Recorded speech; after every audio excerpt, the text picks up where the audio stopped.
Hello, welcome back to Ones of the Force, a Star Wars podcast. I'm Phil, of course, and joined as usual by Dave. George could not be here for some unknown reason, which means he misses out all the fun this evening. But anyway, good evening, Dave. All right, my friend. Ready to chat some Star Wars? Always, and in the nice, comfy surrounds of the indoors for a change, which is lovely, as it's like Ice Planet Hoth outside of my house. So yeah, it's nice to be indoors. But yeah, it's a shame George has got other things on tonight. But yeah, we're gonna have some fun discussing the latest installments of a certain TV series. It's gonna be good. It's gonna be good fun. Indeed, indeed. There's a lot of things to get through. George will provide his feedback another time, which is probably a good thing. And we'll get onto that in a bit, but we might as well just crack on with the news. First bit of news is officially announced now is Wookiee Weekend, which is April 20th, which is the Han Solo version of Force Friday, which we attended last September. I haven't really seen too much of the merchandise yet, because I haven't really given up too much of the exclusive. I mean, what have you seen and what are your thoughts so far? To be honest, all I've seen so far is the Lego and the Black Series figures that have been sort of in the offing around and obviously showing off a lot of the 3D, the new sculpt version or the new digital paint. I think they call digital painting, which is incredible. Yeah, it looks amazing. Some of those characters, the Lando looks incredible. Tarkin, again, is coming out in this wave. With Han Solo. Yeah, the first one they started off was Captain Rex, which I picked you up at Con in October. Yeah, somewhere. Yeah, so it's they look really cool, but yeah, it's kind of because the film feels underplayed. I think this very much will be an underplayed weekend of what's being released. I don't think we'll see a lot that'll come out that we're all going to be rushing out to get. Many Black Series where I'm at the moment, so I'll get a hold of those, but there's nothing that I'm going to be racing out on April 20th for. But yeah, the Vintage Collection also is coming out that weekend. Yes, we have one. I think we're going to talk about that in a little bit, a detail later. But yeah, so nothing that I'm majorly after straight away, but yeah, it's good to have a day where Tarkin will be the main one for me. I must admit, out of the Black Series that's coming out on that day, I really want Tarkin. Because I've got Thrawn, got Vader. I need Tarkin. It's a good collection to complete, yeah. Oh, yeah, for sure. So next bit is The Last Jedi, which annoys me slightly. We've got the release dates finally, the official release dates for the DVD, Blu-ray, and 4K release as well. Which is this is the first time they're doing the 4K, isn't it? Because Rogue One didn't have a 4K cut. I don't think Rogue One or The Force Awakens have had a 4K. I think this is the first one that'll come out. First release of the 4K cut, yes. And it's got an official release date of April 9th in the UK and March 27th in the US, which we have to wait an extra week and a half to get our hands on it, which is not fun.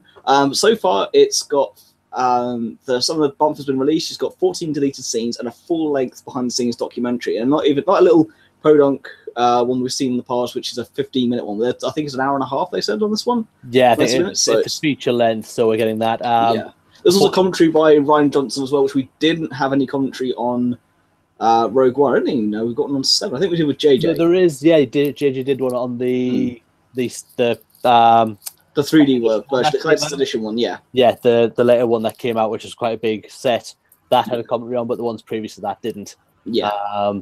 And Rogue One apparently only had an awesome commentary by these guys. Indeed. That's one of our most viewed videos. Thank you guys for watching it. That was actually a blast to do. I think we're looking at doing something similar this year. No, absolutely. I'd like us once the finale of Rebels is aired, and maybe to talk through that as well. I think that'd be a good one to kind of go through and watch. Probably we can probably embed the video as well and have it taken down because we're not huge and we can just go under the radar for a lot of it. So that's pretty cool. But yeah, so yeah, definitely a commentary of some time coming up. But yes, I'm really looking forward to getting the set. I don't have a 4K setup at the minute, TV or I don't, which is why I haven't bothered with the 4K, purely because I know I won't be getting one for quite a while, so I don't see the need. When I will get one is when they do the 4K box set, because by that point I'll probably have a 4K setup. George has got a full 4K PlayStation TV set up, so I know he's got it in order.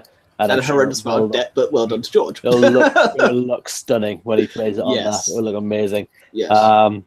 As the film did when we saw it in its projection state, digital photography these days it's as crisp as it comes. But to see it in 4K will be awesome. And I'm really looking forward to getting a hold just to continue on building up with my DVDs and things. So. Yeah, for sure. No, I've got the I got the steelbook coming, but I haven't got the 4K. But we had the artwork revealed for the steelbook as well, and it looks stunning. It really does. And they've listened to the fans by correcting it by having the Last Jedi on the spine, whereas on when they released the Force Awakens, they didn't have Force Awakens down the spine. Rogue One had Rogue One. They've fixed it for the Last Jedi and things, but no, the actual steelbook does look amazing. You've got Crate and Rey on the front, and you've got Kylo on the back, and yeah, it's on the inside. You've got the Crate speeder scene. It's, yeah. What I love about the box artwork is on the front with Rey on there. In the very bottom corner, you have minor characters, and you have R2 and 3PO and BB-8. And on the back side with Kylo looking amazing on the back, a tiny weeny Phasma. As how little of importance the character is in that bottom corner as well. Made me laugh. Well, I find it funny they put R2 and 3PO on there, and go, but they did nothing. No, absolutely not. It's well, actually, R2 gave us a great moment with the projection, but oh yeah, okay, that yes, but 3PO does nothing apart from get bullied for the film. Really, yeah, he deserves it. It's fine. Yeah, it does. It's absolutely fine. Yeah, I mean, he's there just so that Anthony Daniels can continue his cameos. That's the only reason why he's in it.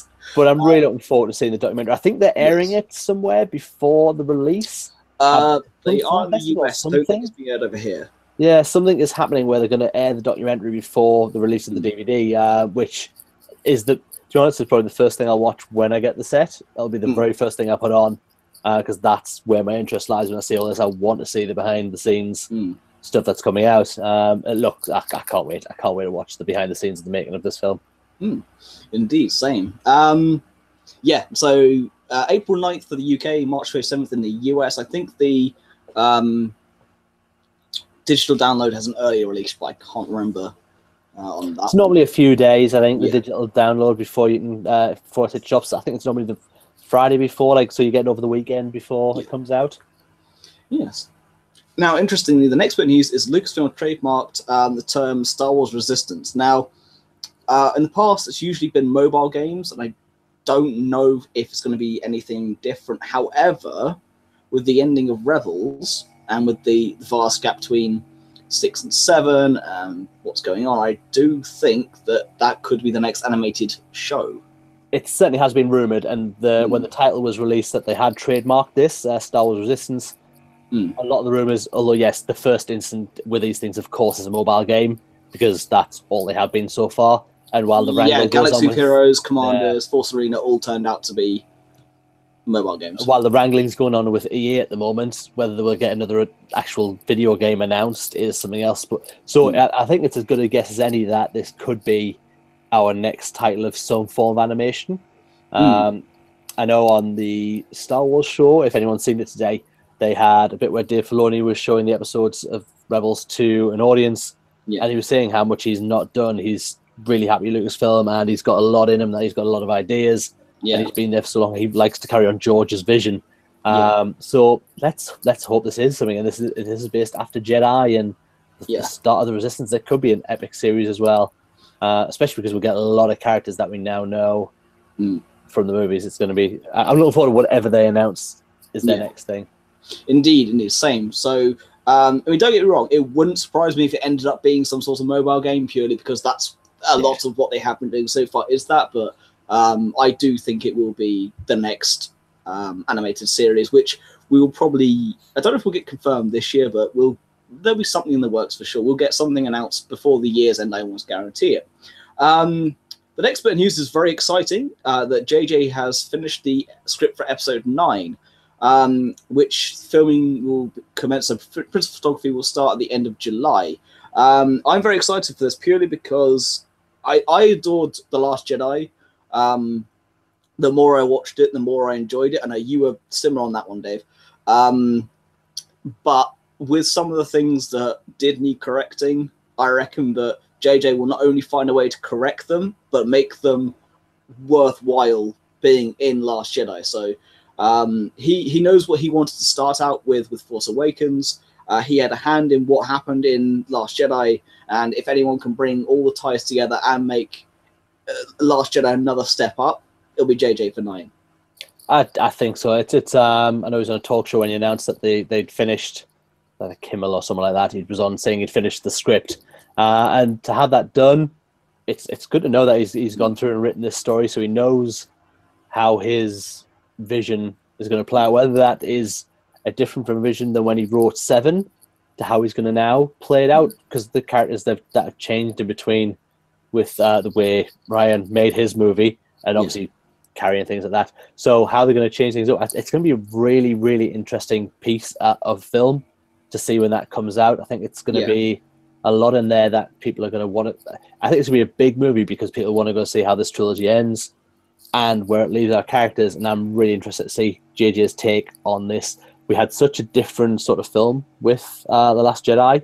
We did. To then see how they're going to continue on from that is really, really interesting to me. Yeah, I mean, Dave and I are both members of the Brit List, which is a Facebook group for Star Wars. We're members of many Facebook groups, many Star Wars fans around the world. We have friends with many Star Wars fans. We are Star Wars fans. We talk a lot. And The Last Jedi definitely created conversation, to say the least. And, of course, it was one of those films that Star Wars needed to go in a new direction, but not everyone wanted it to. It got criticised. People criticised 7 for being too familiar to 4, criticised 8 for being too dissimilar to the rest of the films. So it was going to have a hard time, but I reckon that if anyone can pull 8 up, sort out some of the issues, and make 9 the best ending it could be, it had to be JJ. Absolutely, I completely agree. I'm really glad he's here to finish the story he started. Really looking forward to seeing what he brings back to the story and how he rounds it all out. Speak of things that him coming back, I want them to bring back the Wilhelm scream, because we've had unfortunate news that the Wilhelm scream has been retired. Yeah, officially retired from Lucasfilm. Along with Ben Burtt, which was the shocking news. Well, Ben Burtt has not been involved since 7. He was involved with everything inside of The Force Awakens, and then he was dropped. He had nothing to do with any of the films. He was never asked back to do anything, and he's been a stalwart at Lucasfilm for so long. So then just kind of go, right. Well, he created the sound of the universe we love. It's a strange. You can't understate his importance to. No, absolutely not. I mean, the sound of the lightsabers, things like that. He's created everything. I mean, Matthew Wood, who's now doing it, is someone who's been. It's his protege.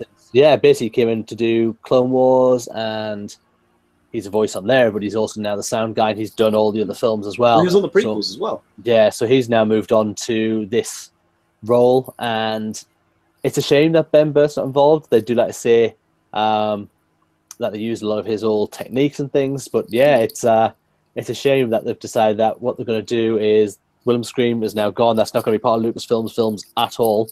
No matter what Lucasfilm release, there won't be any Wilhelm Screams. Which sucks, because I love the Wilhelm Scream. Yeah, what they've said is in Rogue One and The Last Jedi, there is a new scream or a new sound that they've put in there.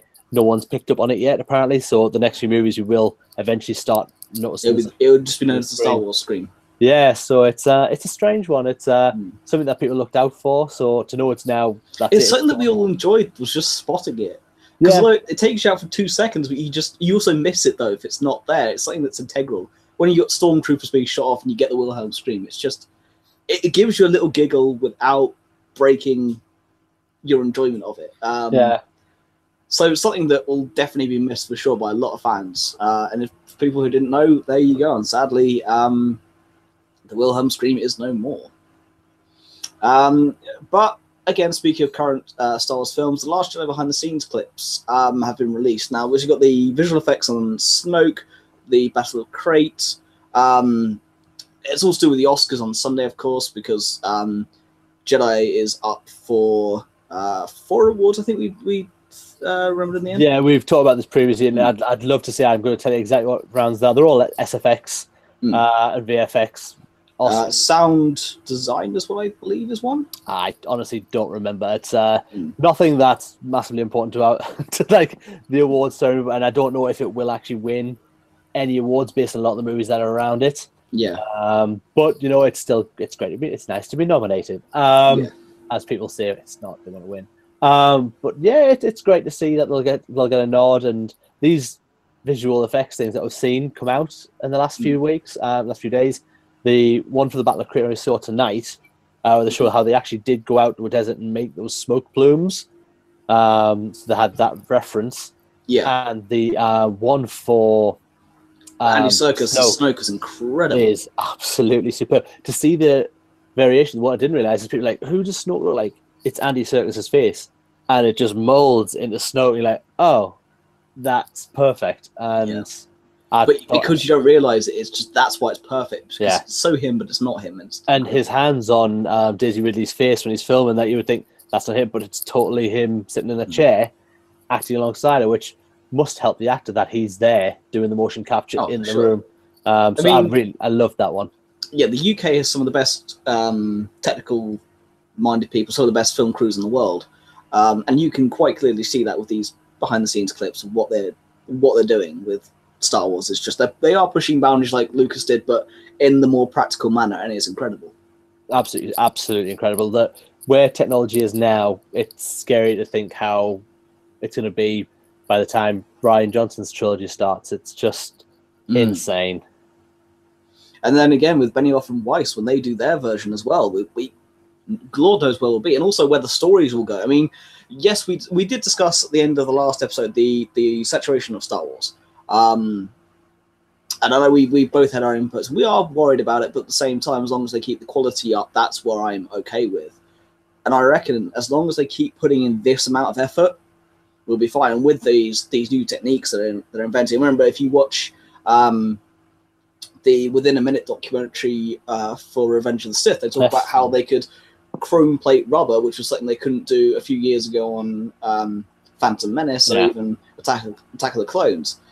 But where we're at now is just like, it's not only can you chrome plate rubber, but the amount of props they can create with 3D printing and things, and it's just that's just the props department, let alone the camera department, let alone the set design and everything. Just the way they are just stepping up and stepping up and stepping up, it is incredible. It blows your mind what they can do, and I think we're just going to see better and better, especially where CG is concerned. The effect that you see in the Phantom Menace when it was barrier breaking, groundbreaking technology when they put it in the Phantom Menace, and how. And I still think that in Revenge of the Sith, that opening scene with the Battle above Coruscant is one of the best scenes that has been in Star Wars. That's one of the best space battles. It's got so much going on, and visually it's stunning to this day. Yeah. But you look at the battle above Takar in Last Jedi, and it's just a whole nother level of where they've come and how they integrate live action with the CG. If you look at when they have the T-70s, the X-Wings, they put cameras on the outside and they film it using a screen, but now they've got it to the point where they literally shoot a screen, and you can just have the hyperspace there, and it's incredible. So to see where it's come from, and to see the mix of the live action with the CG, whereas they went from live action to CG, to now see it all integrated, is just it's on another level, which is why again we're looking forward to watching this behind the scenes documentary. Absolutely. For episode 8, and then of course with Solo, we saw all the scene behind the scenes pictures from Ron Howard over the past few months, and we've only got 3 months till that comes out, so we've got a lot coming up over the next. I mean, June is going to be interesting because we'll have nothing. Literally, it's going to be some quiet times over here. Yes, until we have. Well, then at that point, then we'll just have a year and a half until episode 9, so it's fine. We'll have things to talk about in the meantime. And we'll have Star Wars Celebration and things like that. Although, speaking of, again, Star Wars-y things, Disneyland Paris is getting an extension which will include a new Star Wars area, which, of course, it won't be the full-on Galaxy's Edge that we're getting over in America, but it'll be an extension of that, and they'll bring things over from that. They'll bring over probably some of the buildings, maybe one of the experiences, maybe one of the hotels. They'll bring over some of the exclusive merchandise, things like that. It's gonna be good, but as we know, Paris is like the little brother compared to what we're getting over in the US. I think it was inevitable that once they decided they were bringing Galaxy's Edge to Walt Disney World and Walt Disneyland, that Paris was going to give something extra. They're going to want to have that experience. When they do the UK, you can guarantee they'll have it, plus probably the studio tours bit that we all know is coming. Yeah, it's definitely coming, and I think Paris, we're always going to have a bigger Star Wars influence. It's a massive thing in Disney now. It's getting its own land. Of course, it's now going to want to have something of that for the people who are in Paris. Yeah. Just to, maybe something to whet people's appetite. I think, well, if this is here, what on earth is it like to be there? This world that they're getting in Orlando and California is basically, is it just Orlando? No, it's Orlando only. Yeah. So when they build that, this is obviously in answer to the Harry Potter land, and it's going to be their much better take on this than that world. So like, this is what we've built. Look at this in Universal Studio. Yeah, I mean, don't get me wrong. I'm a Harry Potter fan. I know George is as well. And I've been to the studio tours in London. And if you're in any way, shape, or form a fan, even if it's Swan, recommend you go because it's a wonderful experience. But yeah, with this Universal Studios tour in the Warner Brothers one in America, they've built a version of Diagon Alley, but it's nowhere near on the scale of Galaxy's Edge. Oh, it's going to be incredible. I mean, full size Falcon, full size, and that's going to be one of the rides as well inside when you get inside of that. But you're going to get to walk on the Falcon. There's full size X-wings that we've seen being built for the land. So I mean, it's going to be amazing. So yeah, Paris were bound to pick up on this and have something. Disney weren't going to let them open a brand new land without having something reflective of that in Disney. Oh, yeah. I mean, when they build it, tissues will be their #1 sales, and that's because all us grown men will be crying. It's going to be incredible. We can't wait to see it, and it's something that if Celebration is there next year, we can't tell you our plans just yet, but trust me, behind the scenes we're cooking up something. Now, our wallets and other halves may not know this yet, but still, we are cooking up something.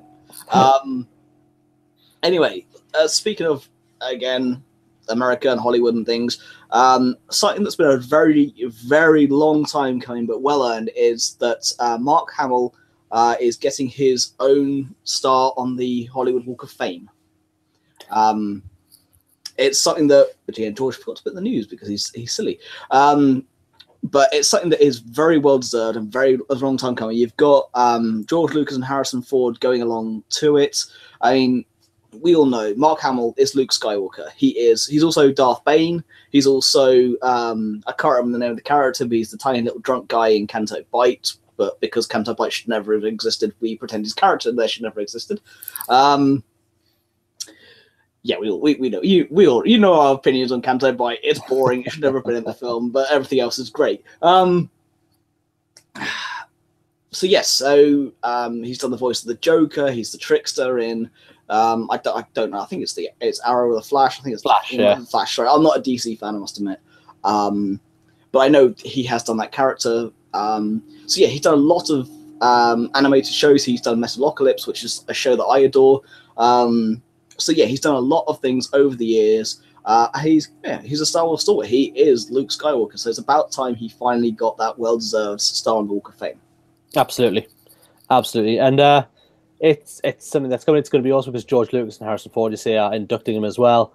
So it'd be nice to see those live with him. So but that also proves to them how much it means. We know that Carrie would have been there if she was still with us. Oh yeah, absolutely. And it's just bizarre, I think, that they don't have stars already. That's crazy talk. That you think Mark Hamill, of course, he's got a star. He hasn't got a star. That's insanity. Think of that. Yeah. It's gone this long without getting one. Yeah, for sure. But again, speaking of Mark Hamill, Oscar Isaac, and Kelly Marie Tran are presenting at the Oscars this weekend. Yeah, I'm really excited to see that. Actually, it's nice to get recognition for Hamill. I think he'll get quite a round of applause. Now, whether they're going to be, I guess they'll present as one group, I guess, coming on together, and if they're going to be on separately, which would be awesome as well. It's nice to know that they get this recognition because of this. Especially, I mean, Kelly Marie Tran came into Star Wars like a couple of years ago, and now she's presenting at the Oscars. Yeah. Awesome. Oscar Isaac is pretty much Hollywood out there. He's done so many films now. I would expect someone like that, but Mark Hamill to be there. It's quite a rare appearance. Finally getting the recognition he deserves after all these years. Yeah, it's nice to see him at this award, like especially to be asked to present an Oscar, which, although it'd be nice to have him nominated for something, it's amazing that he's going to be there representing. So I can't wait to see that at the Oscars, just to see him go up and talk and see people's. I love to see the reactions of Star Wars fans in the crowd. It's Mark Hamill still. It's still a big thing for a lot of people. So it's I can't wait to see him presenting his award. Indeed, no, it is. The Walk of Fame star is well deserved, and he is finally getting the recognition that he does very sorely deserve. Now then, we're going to move on to Rebels recap. Yes, we are. Now, this is going to be a very, very interesting one. We're going to look at both Jedi Knight and Doom, and we're going to look at what were these past two episodes called again? My mind's just gone completely blank. World Between Worlds and Wolf on the Door and World Between Worlds. Yes. That's why I've already forgotten it, purely because I knew coming into it what this was going to entail, and I didn't want to. All right. We might as well talk about Jedi Knight and Doom first of all. Jedi Knight. Warning, spoilers ahead if you've not seen.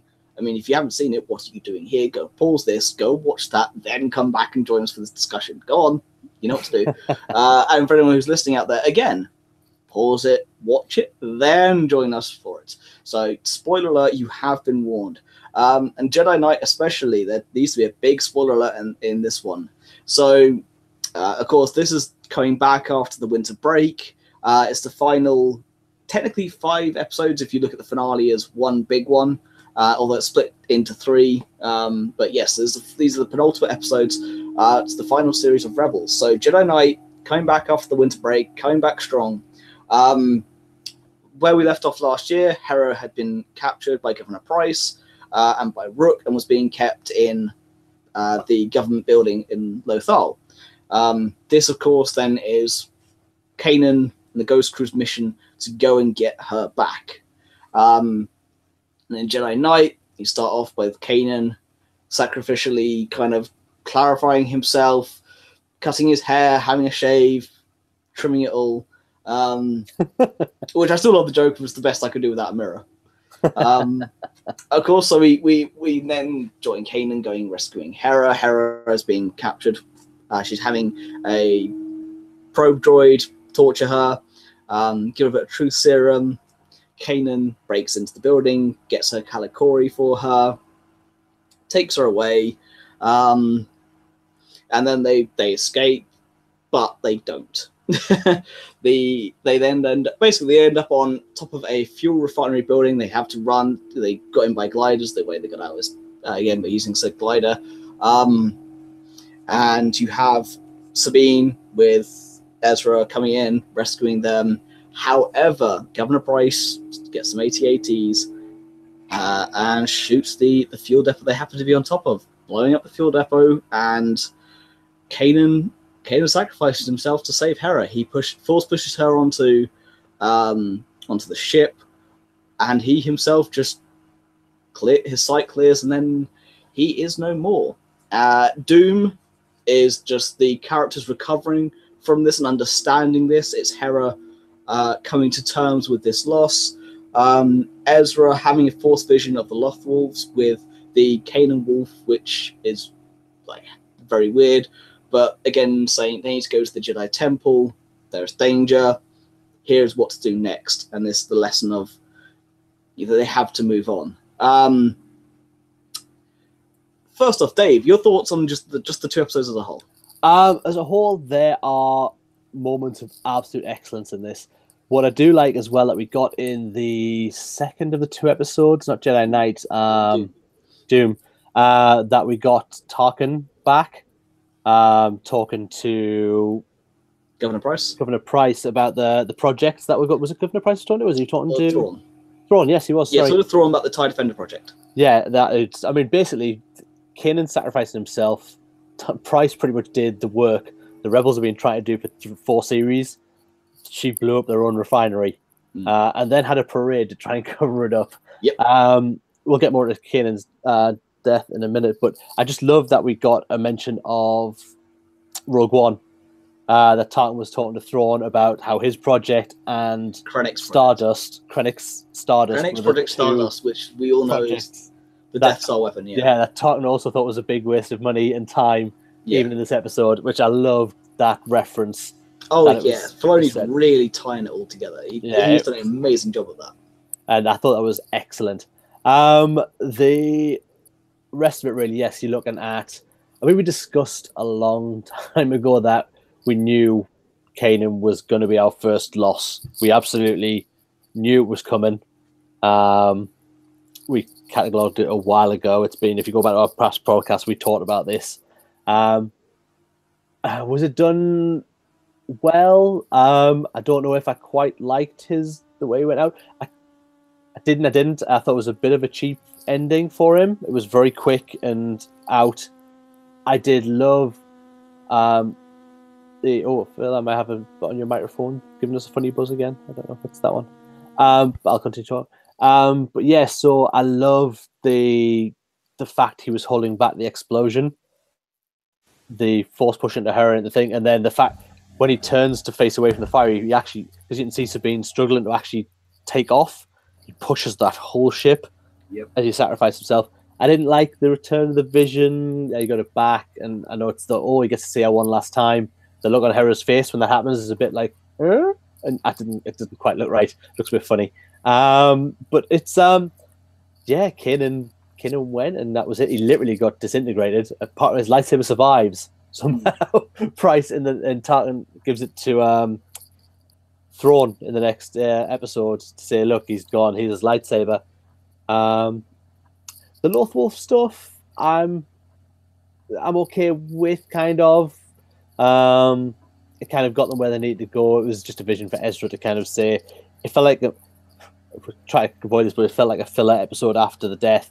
To kind of see all these things through, and the little side story of Zeb and Sabine wanting to take action, whether the two moped about. But yeah, so overall, it was sad to see Kanan go. Our first big character departure, which I'm expecting maybe one or two more of before the season runs out. But yeah, it was. I enjoyed these first two episodes, not as much as I loved the next two, though. We'll go to this. So apologies for my microphone's changed. Normal one dies on back to the laptop microphone. So we'll talk. We'll go into the second two episodes in a second. I'll give you my thoughts on Jedi Knight and Doom. I loved Jedi Knight. I love finally the "I love you" from Hera. Star Wars has romance in it. We all know this from Han and Leia through with Anakin and Padme. It's nice to see the connection going on. I loved Kanan's death, actually. I thought it was done very well. I liked the quickness of it. I liked there was no messing around. There was no pretentiousness. It was just, it happened and then gone. He did what he had to. So I don't mean how they could have ramped up a little bit more, but at the same time, I think the quickness gave it more impact because it was just done. Yeah. Wait, what? You just felt it more, and my heart was in my mouth for that scene. It was a hard one. And the ending of the episode, especially when you have Hera stood there with Chopper just holding her hand, was just, oof. That was a hard one. It is the first loss to the original Ghost crew. And yes, again, I really loved Jedi Knight. Doom, yeah, it felt like a filler episode immediately afterwards. They tied up a couple of loose ends with the Lothwolf Vision, with Sabine and Zeb beating up Rook. I wish that Rook had ended there. It was a perfect opportunity to kill off the character. The fact they just painted him and sent him back was a bit odd. However, the realization that they had achieved the mission they set out to do in the first place was a good one, because I didn't even see that until they pointed it out. It was very well done. So yeah, I really enjoyed those two episodes, and I liked the fact that Thrawn got pissed. I'm really looking forward to seeing his vengeance enacted in the finale. It was great. His anger aimed at Price for the fact she literally completed the Rebels mission for them was absolutely exceptional. Like, you thought I would be happy with you killing a Jedi. Yeah, that's good. However, what you've actually done is stop everything I've been trying to do, and now the Emperor might shut me down. Yeah. Thanks. So, yeah, that was cool. I understood why they had some of the filler they did in Doom. Wasn't a huge fan of that episode, but Jedi Knight loved to bits. Right, now we might as well talk about the Mortis Trilogy Part 2. which is Wolves at the Door, and A World Between Worlds. Dave, you know what? I'm gonna let you describe these two episodes. I'm gonna let you like them. You can go through them. I love how that's put onto me.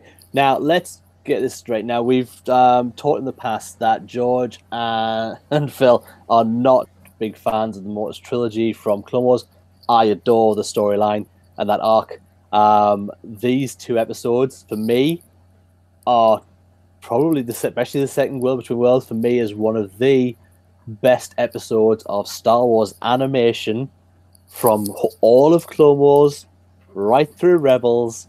Is one of the best bits of Star Wars animation ever, and I'm fully serious. Literally, when I said we talked about our reaction after we'd seen it, and I sent a chat out to say I loved this episode, really loved it. Phil's response to that was like, "Are you being serious?" Before I respond, I literally did not believe that what I thought about this episode. I love these. So we'll start with the first one. We've got Wolves at the Door. Now this one, it wasn't so much a filler episode. It was kind of getting them to the temple, and it was our first sighting of Emperor Palpatine being back in Rebels, and it gave us a bigger overlook of what they were doing in Lothal. And all this time when they've said there's something bigger going on, there's something going on in Lothal that you don't know about. And I always thought it was the refinery that they were talking about and the TIE Defender.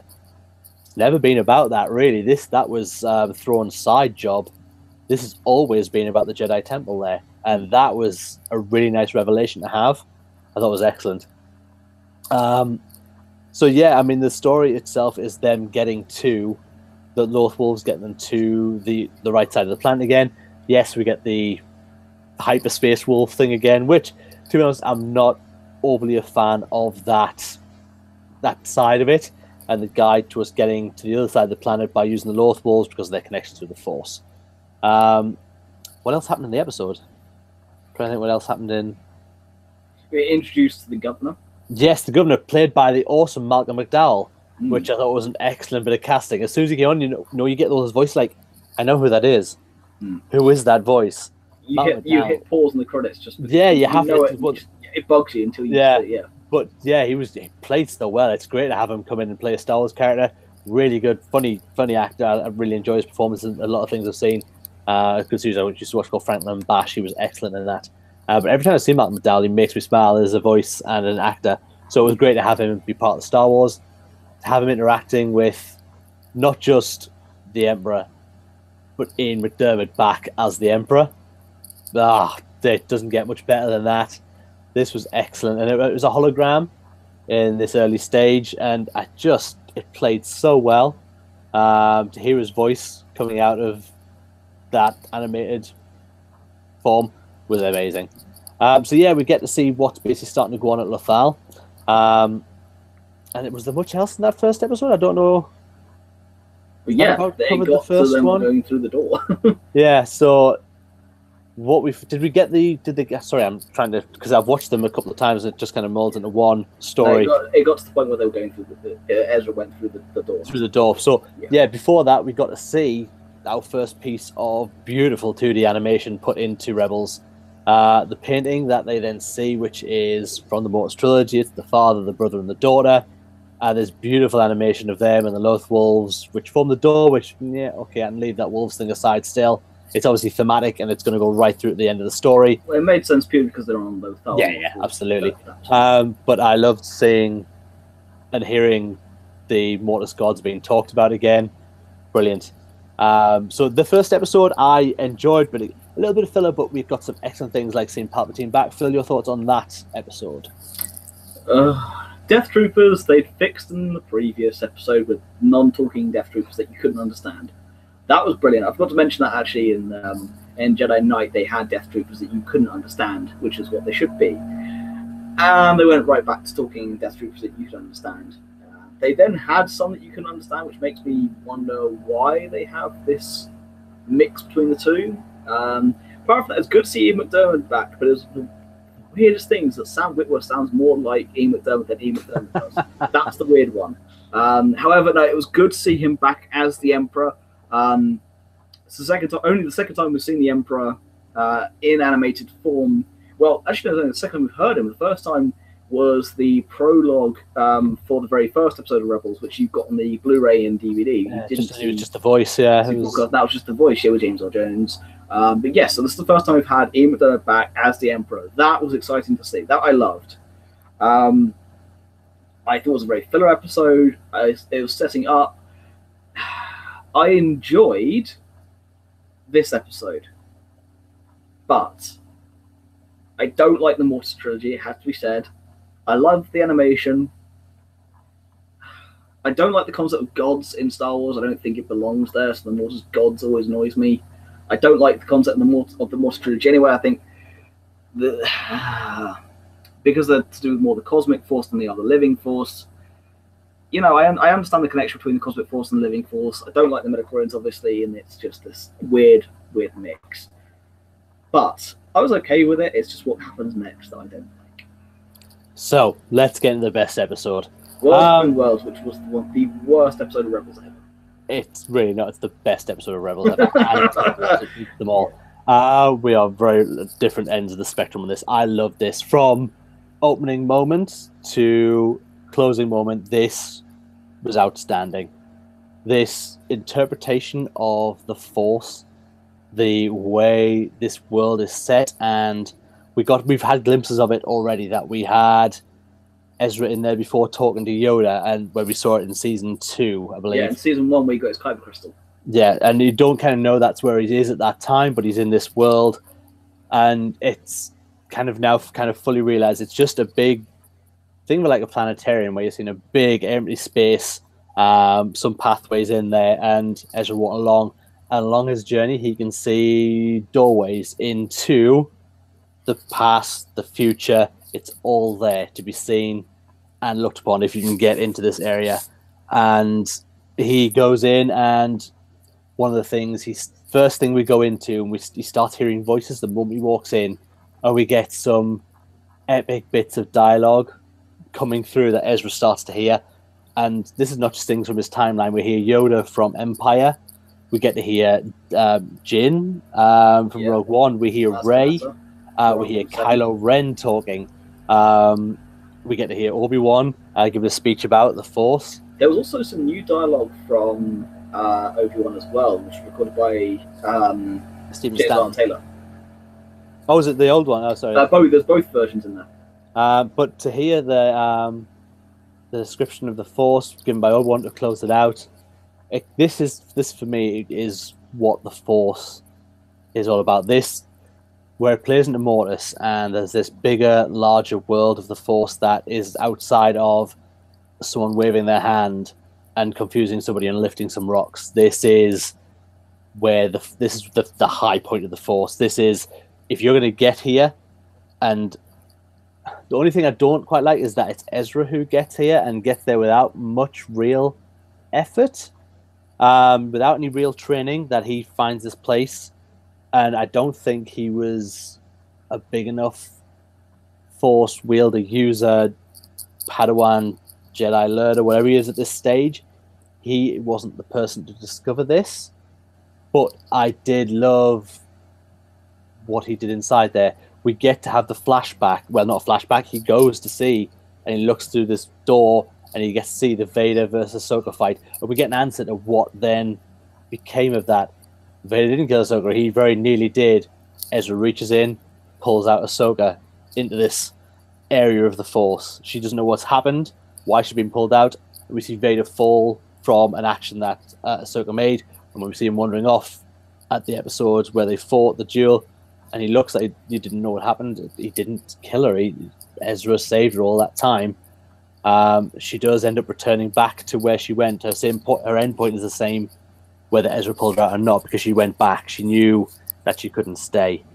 Also, we get Ezra then thinking that because he's done this, he can go back and save Kanan. And what this then he learns in this moment is that he can't go and change. He can't just save people he wants to from death. To continue for him, this is about him letting go of other people, of not having the emotion to carry on. And these are things that you heard in the voices Yoda saying from episode 2, where Yoda's talking to Anakin about he must let go of his feelings, mourn them not, and all of that.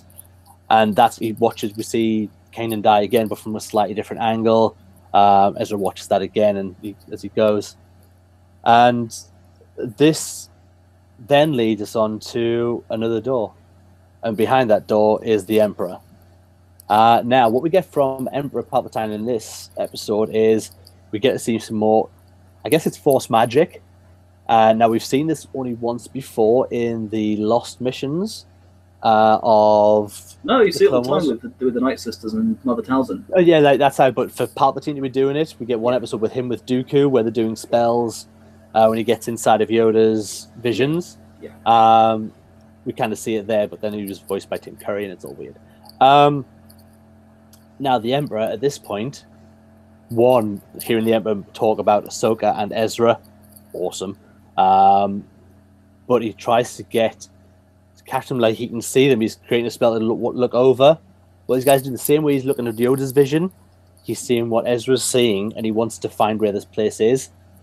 Now, the bit of magic he sends through, and I know George hates this little force lasso that jumps and pulls Ezra's foot, while him and Ahsoka try to break free. Ahsoka breaks him free with her lightsabers. They run different directions. Ahsoka goes back to her time window and ends up back where she was at the end of the duel with Vader, walking through that triangle door. She's in exactly the same place. She wishes Ezra, the Force with the Ezra Bridger, and that's, as far as we know, end of her story. Where she is, I think it's Mortis with the bird. I can't remember his name, L'Oreal or something like that. Yes. So I think she's on Mortis. I honestly think that's where she's gone back to. Yes. And then I think at the end of that we get Ezra getting out and everything else. Kind of we build up to basically finding out the temple's gone, and we get Ezra giving a goodbye to Kanan. Alas, he sees Wolf. Wolf turns away, and you're kind of given the sense that this Wolf is Kanan, that he's there in his presence, is being held somehow in that. He says his goodbye, and that literally is his ending. I love this. I absolutely adore this vision of the Force. What I really love, and what my first thought went to, that the reason the Emperor's trying to get in there is this is all linked to, and I know George hated when I brought this up, this for me links right into the story of Darth Plagueis. This is where he says to stop the people you love from dying. This is the place he wants to be. Palpatine does not know how to get there yet. This said he could learn this power through the Sith, and not from a Jedi. He doesn't know how to do this yet. That's why he's trying to get in there. This blew my little hippie mind. And look, Phil's about to go and try and destroy this episode. Do not listen to him. Not right. This is Star Wars perfection. It gives us this manifestation of the Force, and what it means and what it can do is so much bigger than anything we've ever learned. And I love this. I loved it. Don't listen to the next sort of 10 minutes while Phil talks. Yeah. Where do I start? So I'll debunk that theory later, because it's debunked later on in Palpatine's little speech, but we'll get onto that. So I hated this episode on a whole. Now, okay, hate's a strong word, but there are some bits in this I cannot stand with a passion. So, as I said, we join Ezra inside this world between worlds, which also they do say it's a world between worlds later on, which is just a nail on the head of just annoyance. I like the voices. I like the fact that you can be connected through the Force throughout history. That's fine. But time travel should not be a thing in Star Wars. And it's not time travel. I'm sorry, he went back in time to pull someone out. Which, I'm sorry, but they had a prime opportunity to show you the end of Ahsoka here, and they didn't. They could have killed off the character and actually had proper closure, and they didn't. The fact that Ezra was like, oh, this is happening, I'm going to save Ahsoka, and then Ahsoka went back, she was null and void for the rest of the story. You could have taken her out. Ezra could have saved himself from the lasso quite easily. So I'm sorry, but she meant nothing to this episode other than to go, look, I'm she still teaches alive. him. I am actually still alive. No, she teaches Ezra that he can't go in and save everybody. Without her, he would have done something with that kid and it would have pulled him back and it would have ruined everything. Yeah, no, that's the one bit I was glad. I was getting angry and hoping that he didn't. Because if he'd gone in and tried to save Kanan, they had to save Kanan, I would have lost it, because that would have been a waste of Kanan. The Emperor looking in, I liked. I hate the fact that he said Ashoka. It's like, I'm sorry, but Filoni, why did you not correct him? We have that made no sense, but that's just nitpicking on terms of that. It was epic to see McDermott back as the Emperor. I did love that. I liked the use of the magic again, because that's something that was brought in with the Clone Wars, but I like that because it's still using the Force, but it's just this proof that the different beliefs and the different ways the Force can be used, like with the Lasats, and the way you access the Force. Words can be quite powerful, and although even if the words mean nothing, the actions and the words can help create or do what you want to do. What I didn't like was the fact that his hand could go through the portal so that he could then use this spell. If his hand could go through, why didn't he just walk through and claim everything and go, cool, I'm here now. Try and stop me. Oh, sorry, wait. Right, okay. No, absolutely. You don't need to get his hand through. This spell was when he got a hold of Ezra. That's when he got a little bit of a grip on him. He could start getting through. That was all cut off, that connection too quickly. As soon as that was cut, that was it. He had to pull it. It just pull his hand out. Awesomeness. So, time travel should not be a thing in Star Wars, and I just don't like it. And no, that's not the end of Ahsoka, especially because at the end of it, Ezra turns around and says, well, you know where I am, come and find me. It's just an open ending. They've gone from an open ending to another open ending, but a more wide open ending, because now you know she's alive. There's no, is she alive, is she dead, what happened on Malachor? It's now, Vader didn't kill her. Vader went off, did what he did. We know his story. But Ahsoka now is just left on Malachor, but we know she's alive. We know that she was descending those steps, as we saw at the end of Series 2. And for me, it almost ruins the end of Series 2, which that ending is my favorite ending from Rebels. I love the ending of Season 2. Season 2 is my favorite by far. I hate the Mortis trilogy as is. The Cosmic Force is okay, along with the Living Force. The fact that the Cosmic Force is what happens after you die, and the cycle between the Cosmic and the Living Force and the connection, that's all fine. But no, there's so many bits I just don't like. I don't like the portals. You can go anywhere and everywhere in the galaxy, and you can go forwards and backwards in time. No, that's not how the Force works. To quote Han there, that's not how the Force works. It should not be a thing. Yes, Ezra needs to learn that lesson that you can't save people, but you could have done that without him saving Ahsoka.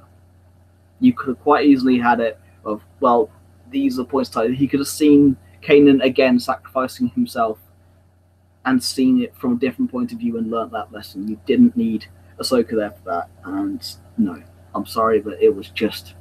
And then at the end of it, he just walked out, and then the temple was no longer there. It was so confusing. It was just okay, what happened? Well, there was a giant hole in the ground. If the temple went and there was a giant crumble of rocks left, that would have been perfectly fine.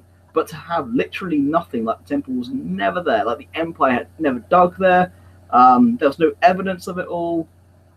That was confusing. I literally sat there and wait, what happened then? Rewound it and rewatched it, and I'm confused. I don't how it went from a giant hole in the ground to nothing. What happened? Where did the hole go? Where did the Empire go? Where's the evidence of it? If the temple went, that's understandable, but to then have nothing there, nothing ever happened, no, that was just silly. The whole bit of Kanan at the end, that was fine. The Lost Wolf, it wasn't the Kanan specific one, I don't think, because we've noticed that from Doom, there was the Kanan wolf with the Kanan symbol and his head and all the rest of it, but still. Yeah, that's my thoughts on those 2 episodes. I could not stand that second one, the ending especially. And you think Phil hated this episode? Excuse me. Yeah, you think I hate it. Wait till you hear what George has to say. George, I'm okay. I'm my mild mannered compared to George on this one. But this is what I absolutely love about us doing this. We don't have this often. Sometimes we have very varying opinions on things, and that's awesome. If we both despise this episode, it would have been a 2-minute conversation like, well, that was rubbish, and we would have finished. The fact we have such varying opinions is what makes me love this. It's been excellent. Absolutely agreed. I mean, I love the fact we have our differing opinions. And when it came down to The Last Jedi, our opinions kind of merged at the end, but we had different opinions at the start. I love the conversation. That's what Star Wars does. It is a conversation. Absolutely. And I've had this conversation with friends, especially Robin, who've had on before. He loved Kanan's death. We talked about it. It is that conversation. It's how we all got here. So why we're friends and why we created this podcast in the first place is because we all met in a queue to watch a panel on Star Wars, because we're nutters. That's why. So, I mean, don't get me wrong. As I said, there are things I like. I liked, actually, the 2D animation. I thought it was very beautifully done. I liked, the wolves creating the portal door. I know you didn't personally like. I liked it purely because it was just more of a Lothal thing. It connected the Mortis with the other worlds, the other temples, if you're going to look at it in that perspective. I have to look at it from a perspective of I'll give it that. I just didn't like the round circly in front of the wolves to show the door. Had they just gone somewhere and just been like a line, I would have been quite... It was just a circly, turny thing. I kind of liked it, but I'm trying to be critical without being mean to the episode as well, because there are things I enjoyed, and that was one of them. I did enjoy the animation side of it. I do, however, believe that when Ezra put his hand on the stone should have just turned or something, like the inside of the circle, that should have just moved, and then it would have unlocked it from there. I think we had this in our chat as well. I would have preferred that the stones moved rather than the actual artwork itself moved. Yes. That was probably the inside of the animation. That was the only thing I didn't like, that wasn't a whole part of the actual structure moving. That's absolutely right. That would have been my first thing, and not just the paintings moving for people to see. Yeah. It made more sense if Herod saying, they've moved because, look, the rocks have changed. And I would have much preferred that as the option. But what are your thoughts on the actual ending, though? Because it's for me, it's confusing as all hell. The fact they wake up and there's nothing, and I very much think that is something to do because the temple's gone. I think this is very much to do with the area of the Force they've been into, that this has literally taken out anything that's happened at this side, at the temple side. Once that temple site's gone, once the temple's gone, it's like nothing around that temple has been going on. Like it's literally left a flat surface. That's what my overall opinion was, and it's going to go literally just back to this attack on Lothal. I think personally, I would have preferred it if they'd left it as just a giant pile of rubble. Yeah, like a temple with a site around it, and that would have only because that point it's more.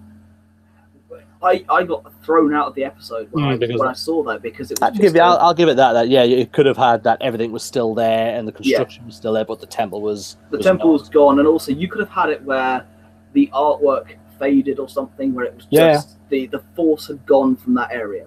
Yeah. So it was just a mountain. Left it more of a realistic ending. It was for me. It was just jarring. Yeah, I'll give you that. Absolutely. I'm thinking now though that collapse of that temple may collapse the bridges, and maybe that be the end of that. And I'm really hoping that we'd never see that again.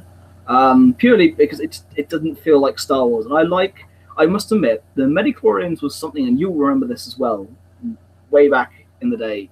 When that first came around, no one liked it. And even from episode 2 onwards, it was barely ever mentioned again. It was something that caused a lot of controversy at the time. It was something that people didn't like.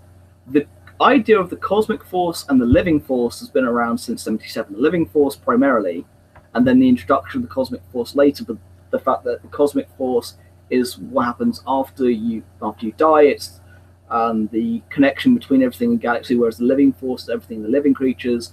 The Cosmic Force is everything that's non-living or dead. and the integration between the two. I love the looking at that. I love the different aspects of the different religions, as it were, in Star Wars. Like I said, with the Lasats, I can't remember what they call the Force Kingdom. The Ashla. That's it, the Ashla. Oh yes, it was well done, sir. Yeah. So that the Lasats with their Ashla, with the Night Sisters with their dark magic, with the different looks at it's still the Force. No matter where you look at it, it's still the Force. I love that interpretation of it. I just didn't like this connection that you could literally go and save someone from back in time. And yes, I know that Ezra learned that lesson, but it wasn't a lesson that really needed to be learned. It was just, if it had been purely a connection of different Force beings, like the Emperor wanted to be able to go to different Force temples around the galaxy and you couldn't go forwards or backwards, that would have been fine. I would have been completely on board with that because I can see a connection, a very strong Force connection between two temples. I can get on board with that. It was the back and forth. Now, don't get me wrong, I love some of the voices. I picked up on Maz Kanata, I picked up on Obi-Wan, I picked up on Yoda. I didn't hear Kylo Ren, but I did hear Rey. But it doesn't surprise me that Kylo Ren's in there. Ren is giving the line about when he's speaking. Basically, when he's speaking to Vader's helmet. Yeah. It's that bit. Yeah, I couldn't hear it, but don't get me wrong, it wouldn't surprise me. That's in there. I think Luke's in there somewhere. And don't get me wrong, there's some really cool things in there. I would have loved it if they put the Darth Bane bit in there as well from Clone Wars. I just love that it's been this, that it brings, because it's got the clips from the movies in there. Yeah. It brings this whole thing as one. Yeah. Story, one canon. Canon's the loosest term, I know, but it's bringing everything together, that because you're hearing clips from the movie in there now, not just from the animated. It's something that I've criticised Marvel on and DC on for years. DC just ignores the fact that two universes that exist, whereas Marvel, although they bring their universes together, the characters themselves don't switch across, which is a shame. I don't like DC, as a matter of fact. I hate it for the passion, but I love Marvel, but that's neither here nor there with Star Wars. And I love that they've actually taken care of it, and the characters that cross over from the books to the TV shows and the films. I mean, Saw Gerrera is one that's in all three. Again, he was originally a Clone Wars character that ended up in Rebels and ended up in Rogue One. And he's also in Rebel Rising, the book, which is a fantastic book. So I love that connection, but as I said, the time travel element is what spoiled it for me, and the fact that you could literally pull someone out, and the fact they've given Ahsoka, they could have given her death, they could have given her an ending to the character, and a very, very satisfying end to the character. Well, don't get me wrong, I love the character and she didn't have to die, but it would have given her a beginning, a middle, and an end. The problem is, Filoni can't end that character. He's had several opportunities to, and failed every time. And it just, they've gone from an open ending to one that's even more open. And now that what I'm hoping is that she comes back in the finale and gets killed off there. She could be in Resistance if that ends up being a thing. She could, because she's a Force, is not a Jedi, so she can be around in the original trilogy. That's fine. Ezra still needs to die next week. That's a different thing. We'll talk about now, but now we'll move on now because we've still got stuff to talk about. We've just ranted on this for quite a while. We need to talk about the sizzle reels and the trailers released for next week. I can't wait. You got Wolf and Gregor coming back. Thrawn is pissed and taking out on Lothal. I mean, what are your thoughts? What are your expectations? What do you want to see? Oh, this is a tough one. I cannot wait for this last 90-minute run of these episodes.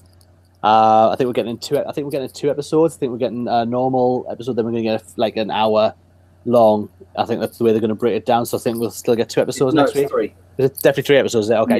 Yeah. But anyway, so we're getting the episodes next week, and I can't wait to see this play. I will wait until they're all available to see, as I want to watch them right through back to back to get the best look at this. What am I expecting and looking forward to? From what we've seen in the trailer, this is going to be an out-and-out assault on Lothal, and it looks like this is all down to Thrawn losing his mind over the fact he's not won a job at work. This is what he's really annoyed at. He didn't get the thing he wanted to do at work, so now he's going to take it out on a planet, and he's going to go hell for leather. We can see in the trailers destruction all over, buildings getting blown up in Lothal. It looks like an out-and-out assault on it.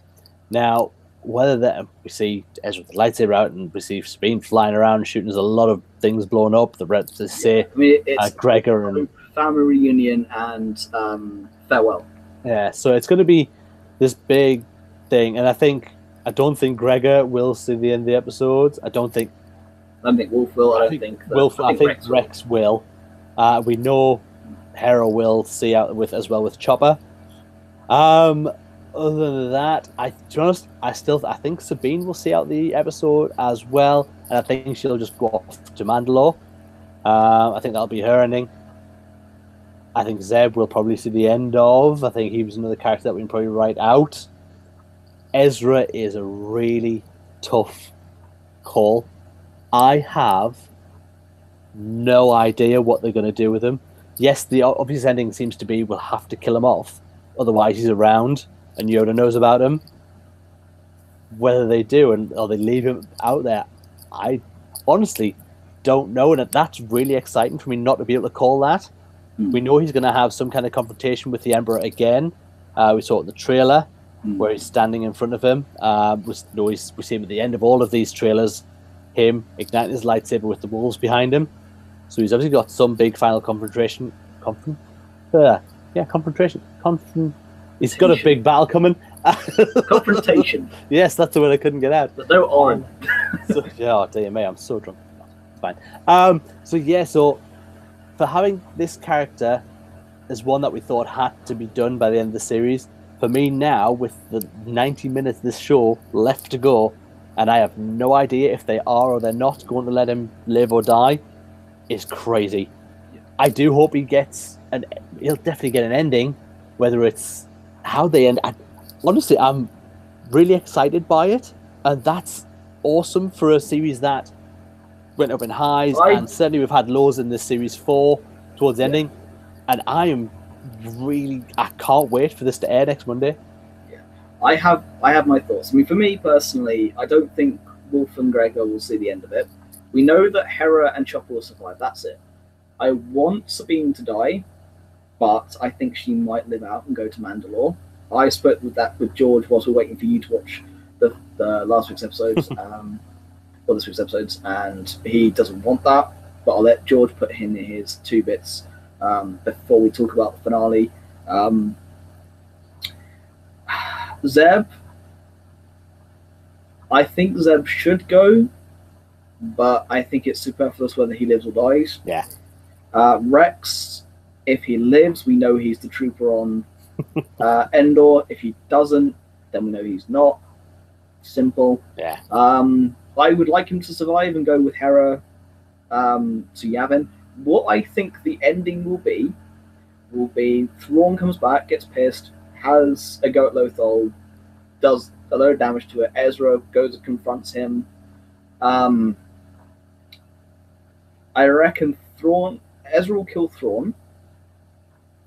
Okay. But the Emperor will kill Ezra, and Ezra will, in that moment, be sacrificing himself so that Hera, Chopper, and Rex will be able to escape to Yavin to set up the events of Rogue One, 4, 5, and 6.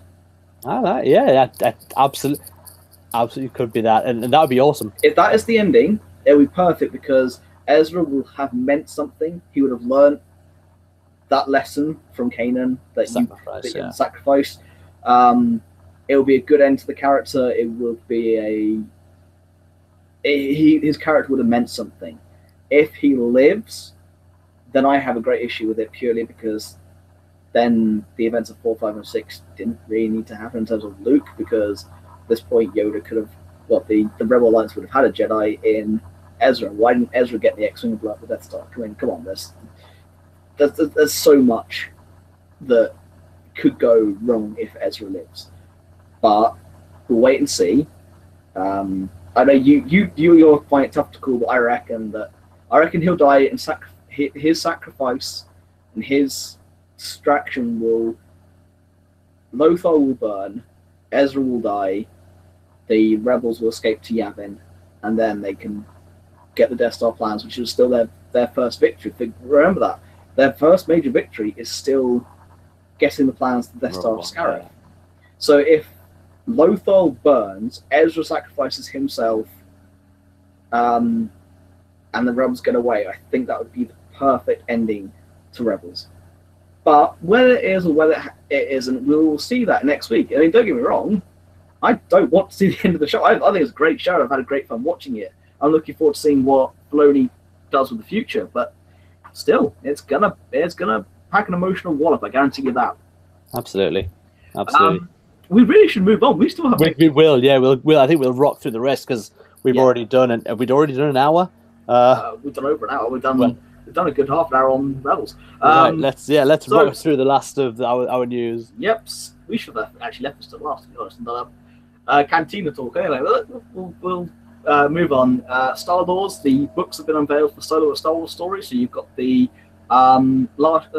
first shot, which is the story of Lando and Han. You've got the Lando comic. I can't remember the title off the top of my head. It's the Young Lando comic. We already had Lando Calrissian before.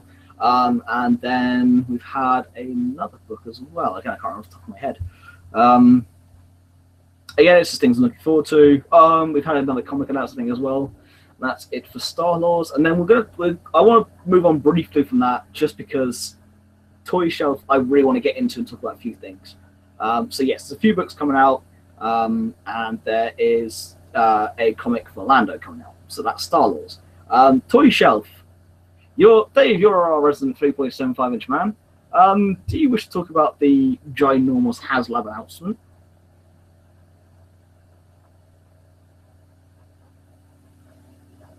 Oh, sorry about that, guys.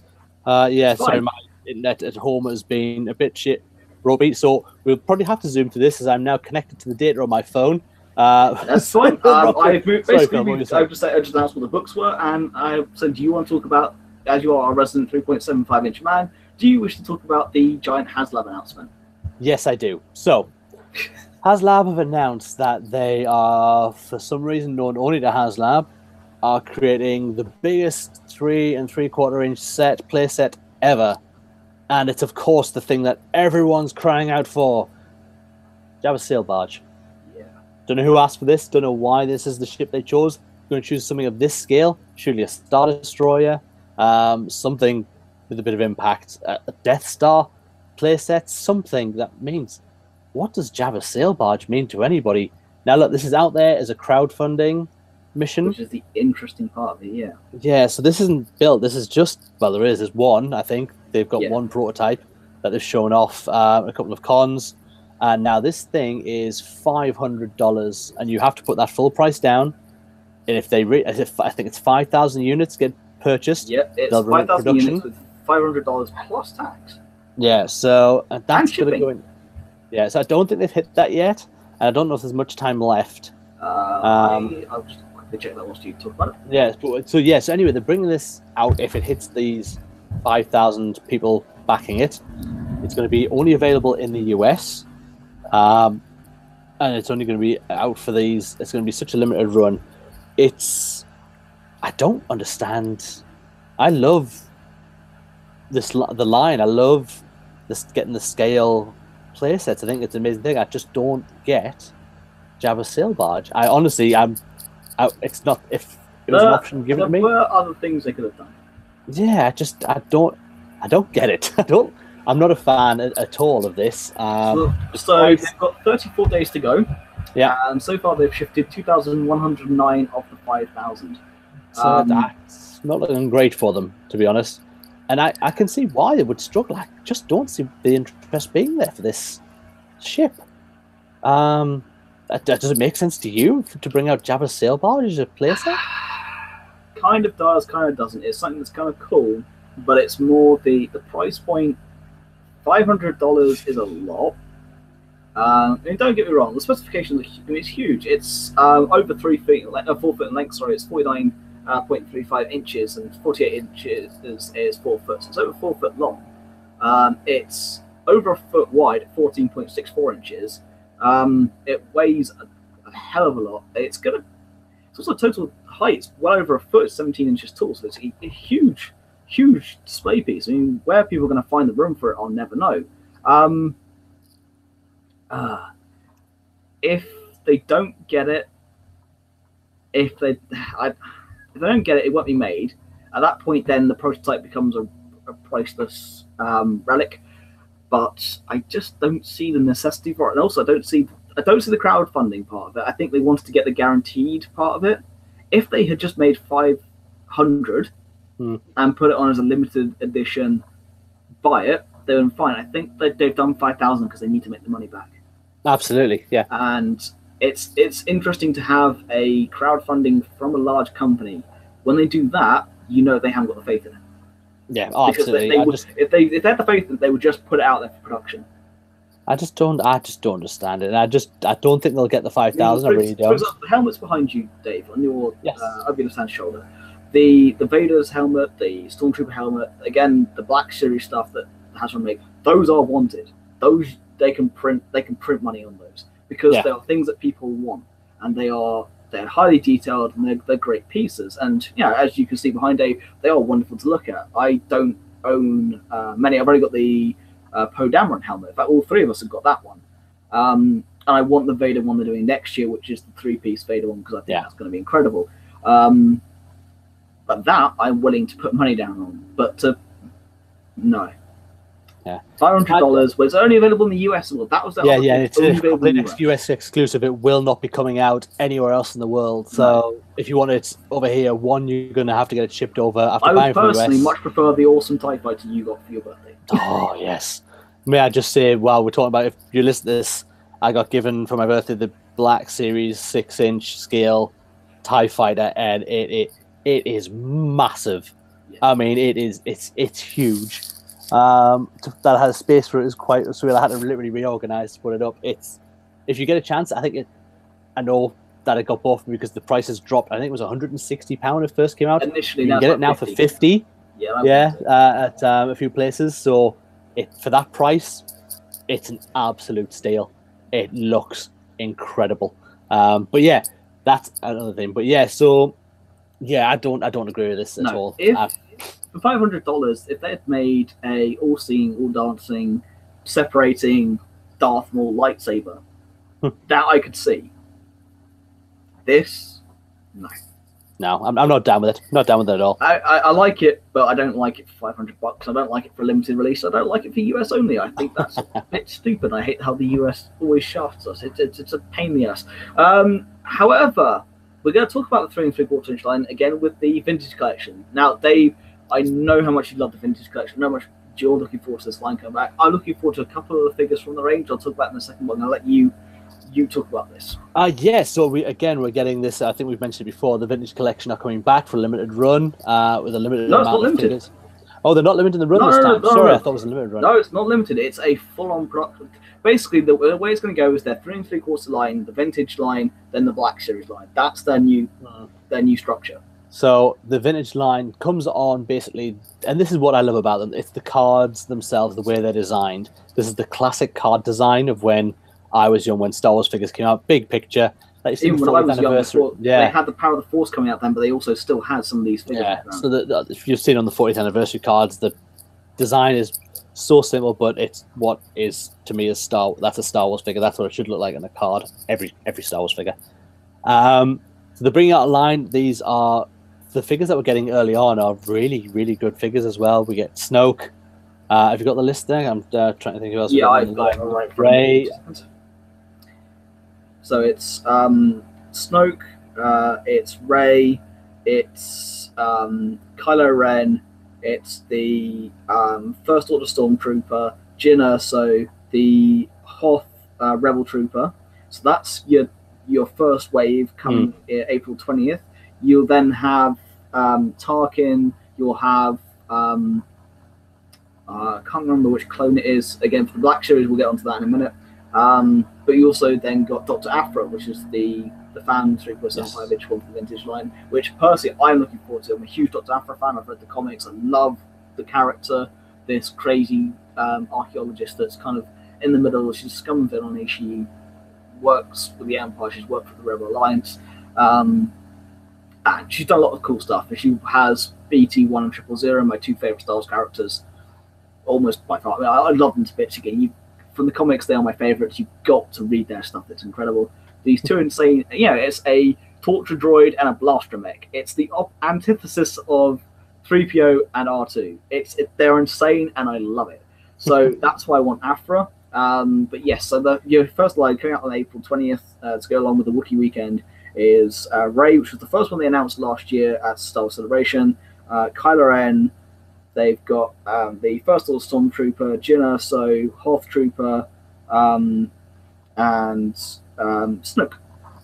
And it's Last Jedi Snoke with his golden bathrobe, which is incredibly shiny and I want it. So I will probably pick up. I want the Hoth Rebel Trooper just because looking back at the vintage line, what it's supposed to be about, and what the cards evoke, that backing with an Empire Strikes Back character, yes, sign me up immediately. That may be one I don't open. I may just leave it as in the packaging because I have one of the old vintage collection. I have the Revenge of the Sith Emperor Palpatine, which is weird because it's got Emperor Palpatine with the two lightsabers. However, the title is from Phantom Menace, even though the background is from Revenge of the Sith, and it's a Revenge of the Sith version with the lightsabers, although it's only supposed to have one because in the Clone Wars he has two. So for me, it's a complete cluster of everything. Yeah, absolutely. But also the top of it isn't punched, so it's still got the hole is still sealed. So that's why I've left it. It was a present from my other half. For our first Christmas, I've got it and I absolutely love it. So there are a few of them I'll get. I won't keep. I'm going to get two of Afra, one that I'll keep sealed and one I'll open because I love opening my characters anyway. So yes, so I'm very much looking forward to that line to come out. But also what I'm looking forward to is the new Black Series line, which again, George didn't put in the news, naughty boy. So for that coming out, again, I'll bring up the list, but you've got Clone Commander Wolf coming out for that, which I cannot wait for. Now, Rex is part of this line. He was the first one to have this digital printing. He was released early as an exclusive to London MCM Comic Con in October last year. I got one myself. I picked one up for you, Dave. Yeah. So what's on the list? You can talk about the digital painting. So, I mean, the digital painting is basically a new way of applying details to a face. Basically, the main complaint about this Black Series was that the features had kind of fallen away. It wasn't as collectible because the figures weren't what they said these were going to be, that these were going to be the most accurate versions of these characters. With this new technique they have to put the faces on, they are now giving us the figures that we are seeing in the movies. We are getting to see the characters as they appear on screen. The detail in some of these faces is absolutely unreal. I know the Rey that they're bringing out, they're saying is the best version of Rey they've done. The face work on it is exceptional. The Rex you've got, as you've seen, is just incredible. Yeah. They took the movie version of, I can't remember the actor's name off the top of my head. It's Tamura Morrison. There you go. They've taken his face for the Clone Wars Rex and blended it, and it's incredible. And to see that with what's coming is just stupendous. So the Centerpiece collection continues with the Centerpiece Kylo Ren, which I want the Vader from the Tantive. I need to find one and get one because it's something I've wanted ever since they announced that line. Then you've got the Droid 3-pack of a dirty R2-D2, which you and I will be getting for sure because it looks beautiful. R5-D4 and another droid. You've got Clone Commander Wolf. Again, the digital painting on that looks incredible with the scar and the arm looks so cool. So I'll be getting that for sure. Zuckuss, which I want. Gamorrean Guard, which take it or leave it, but at the same time I'll probably get just because it's quite fun. You've got Holdo, don't care. Leia from Hoth, which actually, again, the painting on that is incredible. Yeah. And you've got the Mimban Stormtrooper, which is kind of like the Range Trooper. Kind of, it's the I can't remember the pronunciation for the new planet, but it's from Solo. You've then got Tobias Beckett, which is Woody Harrelson's character from Solo. So that's your first line of the new Black Series coming out, and my God, they look stunning. They do look incredible. The latest on the Woody Harrelson figure is absolutely just insane. Yep. Like I said earlier, the Donald Glover figure for Lando, again, if they're gonna keep up this level of quality, these are going to become highly collectible again, and will pull a lot of people back in the line. Is coming back. Yeah, and the thing is that you can see it. Left. I mean, Dave, I also picked you up Thrawn when I went to that con as Yeah. well because they were selling them for 50 quid. So I was like, yes, I'm grabbing one.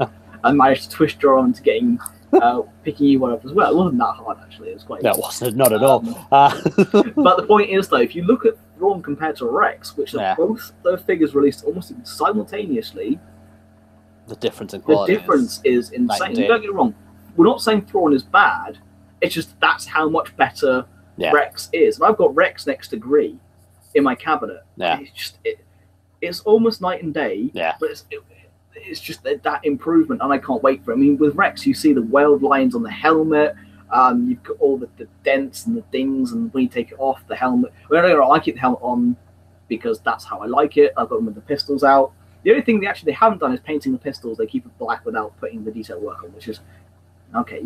I accept that, but the level of detail with this new digital painting is incredible, and it's something that it's something that will increase in value, and I reckon they will become collectible. I do agree. Something that won't be is the new 10-inch Porg Pop. That's just out there, just letting you guys know. Don't really care for it, but it's going to be kind of cool. Funko are stopping the Smuggler's Bounty, and all previous forthcoming pops will be made into exclusive retail versions so they can sell themselves. George spoke on this last time.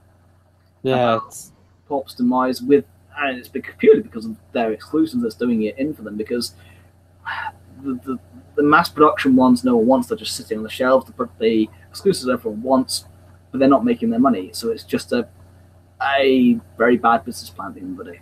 Funko they've had some financial troubles of recent. It's been throughout the news that they are having problems financially. They're trying. I think you're right down the road they went. They run themselves on the ground by putting these exclusives places, and I think it's sad for these people who signed up for the Smuggler's Bounty box set. I mean, it wasn't available here in the UK, but you could get it. Remains. You could get it, but you paid a premium. Yeah, and it's a really good thing, but the Funko was the main thing of it. You get a new pop every month, and it was an exclusive, and some of them have been amazing. But yeah, they're going to go to shops, and there'll be different places you can get it. It'll be like Walmart exclusive, and maybe not Toys R Us exclusive anymore. But they've overdone it with the regulars that no one wants and the exclusive that everyone does. But by putting it in places that most people can't get them, and they're creating the second-hand market that people pay a premium, but the company doesn't see a penny of it, and they don't.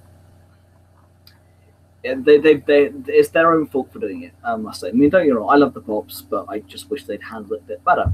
And we're going to finish on probably your and I's favourite bit of news from which is the Emperor's Chair. Yes, sir.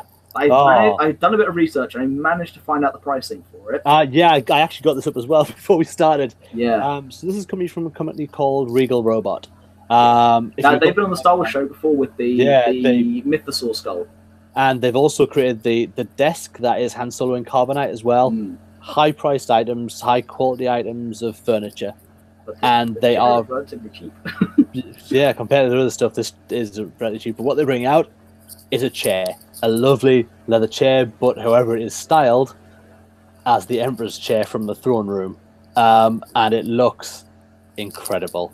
I'm on a pretty rickety desk chair here, and if I had a chance, I will certainly be changing it for this at some point in the future. I don't know whether they even ship over here, but you know what? I'm going to look at it anyway. Then it may have to happen. So this is good from Regal Robot at this very cheap price for a chair of $1,499. If you order it on the day of release, there's a 20% discount. Yes, New Force 20 is the code. And by pushing that, Regal Robot, if you want to send us a chair to have a look at, please send it care of Dave. Well, no, care of Dave and Phil.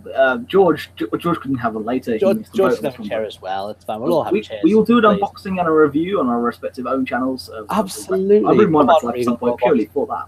Regal Robot, they're amazing. They do the best chairs and furniture in the world. Send us chairs, send us chairs, send us chairs. Please. We want them. And also the coffee table will be useful. I mean, I can't have a desk chair without posting my coffee on something. It was the Emperor to turn around and have, do you like my furniture? I have my one of my nemesis here, laid out in carbonite. Please sit down, enjoy yourself.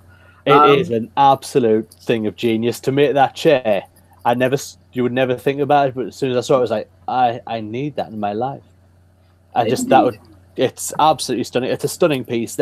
All the stuff you look on their website. I would open each show by just rotating in that chair and just going, "Hello and welcome back to the Lines with that process Star Wars podcast." There you go. Because that's just what we'd have to do. Yeah, absolutely. But if you get a chance to go and check it out, it is absolutely awesome. I'm trying to get some stuff on the Facebook page. I know we've been a bit lax on the Facebook page and the Twitter page, but I think we'll try and get that caught up as well. Life gets in the way. We do try. Yeah, we'll try and keep up and get some more updates on there. But yeah, so it's coming out. It looks incredible. Go and have a look at it. It looks like the Emperor's chair, just for your house. It's expensive, but you know what? Sometimes these things are worth this price. Oh, sure. That'll only increase in value. And yes, we do apologize for being lax, but at the same time, most podcasts stop around like 5 or 6 episodes in. We're at episode 28 and still going strong, so we're not going anywhere. So we apologize for the Facebook stuff, but we'll try over the future. But I think that's it for this evening. We won't do a canteen and talks. We overrun by quite a bit this evening. Yeah, the Rebels conversation kind of took us over lengthways, but you know what? It's been good to talk again. It's again, it's just we like to have these different opinions. It's good that we get to talk about these things. We're gonna have we'll probably do something for the end of Rebels. Yeah. With it being next week, we probably won't wait 2 weeks for it. I wouldn't have thought maybe we'll talk to George. We'll see what we can do. We'll work out something. We'll put an announcement on the Facebook page and on Twitter, and we'll let you guys know what we're going to do for that. We'll definitely have a discussion and maybe have a look at the episode and see what we can do with that. So we'll definitely do something with it. Indeed. But I think that's it for the scene. Anything else to add, Dave, or are we all good? No, we're all good. Thank you very much, everyone, for joining us again. Yeah, indeed. So thanks very much for joining us. Don't forget to like, share, and subscribe. You can find us on Facebook. You can find us on Twitter. We're also on YouTube here. We are on SoundCloud and iTunes, so you can download and take the podcast with you. So wherever you are, thanks for joining us. We want the Force. May the Force always be with you. Good night.